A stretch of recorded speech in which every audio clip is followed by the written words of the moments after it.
I have been so excited to do this video.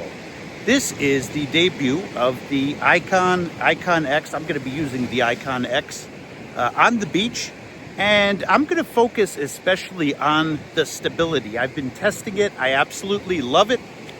It feels just like a DEUS II, and that makes perfect sense because it is the sibling of the DEUS II, made of the same DNA. And let me tell you something about siblings, or actually my daughter will. Gabby, I got a question for you. What's it like having a talented and successful older brother? Wait for it.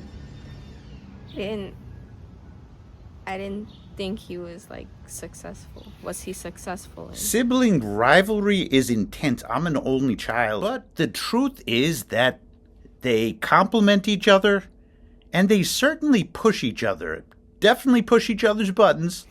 Right now, we are going to walk down this gorgeous beach.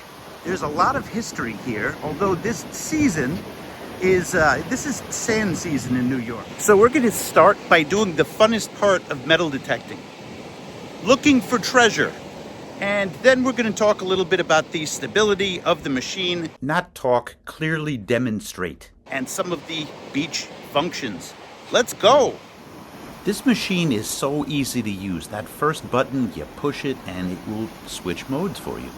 This is the button that you push to change programs. There's two beach programs that you should know of: wet beach and surf. I'll simplify it like this. If you are standing on sand with no water touching you, whether it's the dry beach or the wet sand, you could use wet beach. If a part of your body is submerged in the water, yeah, even your ankles, use beach and surf. That's wet beach, and that's beach and surf. Ground grab. You hold down the last button on the bottom, which is the ground button, and you pump it up and down. It will calibrate itself to the ground. To get to full tones, short press the pinpoint button, then scroll to full tones. Okay, it's time to hunt. Let's go. Something very faint. You can't hear that yet, but you will. Let me make sure that the volume is up. So volume here is maxed out.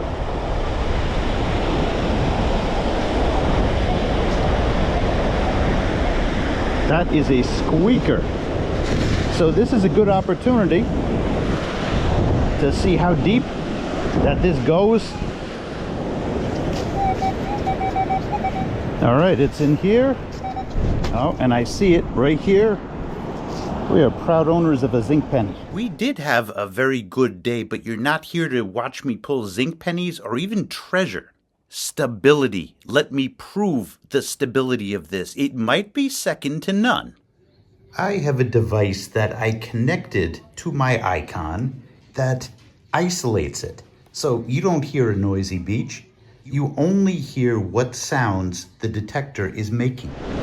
We're gonna mic this up later.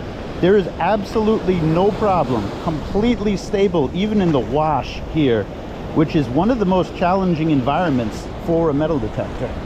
This video will unfold. I'm excited. I hope you can tell. Let me show you the isolated signals on this. This will blow your mind. Watch this as I put my beach scoop over the coil, and it's at the level of the box.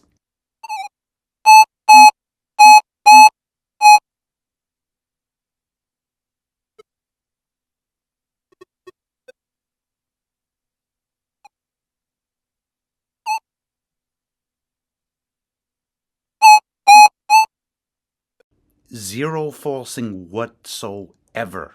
But the thing is, I was running it hot.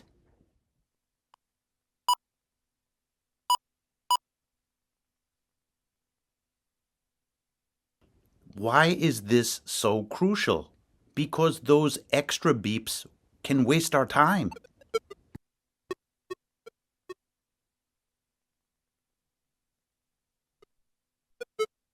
Listen to the stereo when we get close.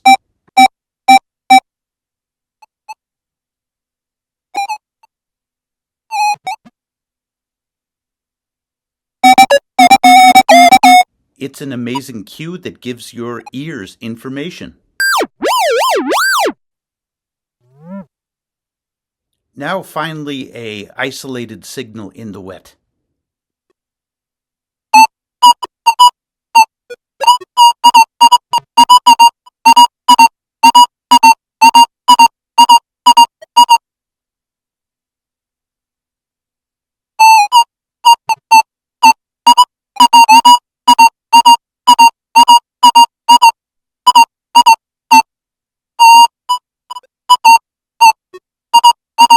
How do you like that for stability? That is ridiculous. All right, we're going to go back to the hunt now, let it run for a little bit. And I do have a little bit more to teach you, so stick around. Up the slope a little bit. Another target 72. Target is recovered. Oh, that is a good sign right here.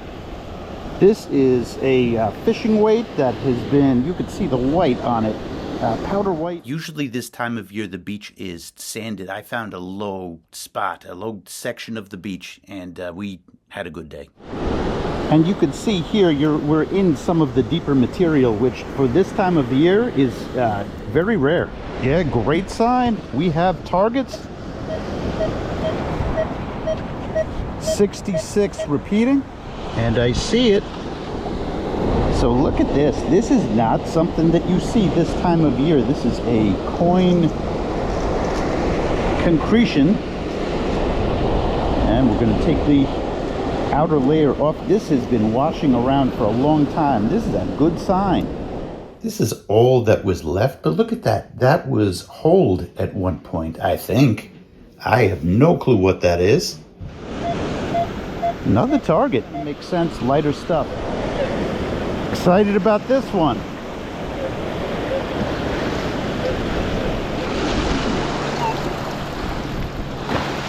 I think we got it. Oh, I see you. Oh. Well, it's going to be plated. Nickel. Yeah, just a zinc penny. I see green again. And this is another penny that has just been absolutely destroyed. Look at that. Look at how thin this is. That's insane. All the signs were there. You saw the heavy fishing weight, the coins obliterated, super thin, green. These have been washing around for a long time. This is a low section of the beach. In a time, usually May, the end of May, sand levels are high. We're having a good day for this time of year. I didn't feel that I was losing anything with the icon. I was very impressed. 71, zinc penny. I did some research on this area, and this is not an area where people are swimming a lot now, but it does have some history there, and that old brick is a big clue. I hit a patch, and of course, when that happens, you stick around, you dig it up. These are everywhere. Squeaker. Here's another test for it. One scoop, still there. Two scoops, still there. Three scoops, still there. Come on, man. Another earring that is not closed. Okay, all sorts of excited about this. 45, 46 in the gold and foil range. What is this? Oh, these are glasses. Look at that. Okay, we're low on the beach. Let's keep going. One crucial tip. There's exactly one scenario where you put a wire on a wireless detector. And that's because radio signals are highly affected, completely affected by water. 10 times faster than Bluetooth. So you have to run a wire from down here all the way up to the box when you submerge the coil. Otherwise, you're not going to get a signal when you swing over it. 49. Oh, I see you. Okay, we got something old here. This is a old snap. This is where we get really hot. What interests me is I'm actually up higher on the beach, you know, more towards where the lifeguards are and the dry beach, and you have all of this chunkier stuff. That's a low beach up high, so let's look. Also up high, you got heavy objects, more of these bricks that have been eroded down, and you also have these bigger rocks. So let's look around. Yep, up high, parallel with those rocks. 87, 88. Oh, I see you.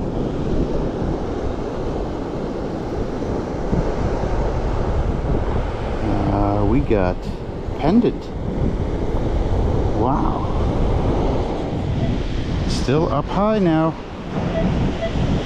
Something that's deep, 68.7. Yep, look at what's happening as I'm digging in. Look at these bigger objects.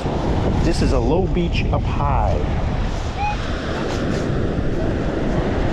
And it's still there. Look at this. Wow. That's old, whatever it is. 88. 89. Oh, I see you. That is the color of silver. What do we have here? That's not a Merc. Looks like a Standing Liberty, but that's only that's a Barber. That is a Barber dime. There we go. If you are from another part of the world, you control us. It's okay. We understand. You're cute American friends. This is a 1903. I know you find Roman stuff. I know. Closing thoughts. To understand the possible trajectory of the Icon X, you have to look back at the DEUS I and the DEUS II. These detectors have completely evolved from their starting point. They have changed. They have gotten better. They were formidable to begin with, but there was no HF coil. There was no Extreme Hunter. There was no GPS built in, go terrain. What do I think of it? It feels like the DEUS II. It feels like the same DNA, but like these two unique and talented cats, different.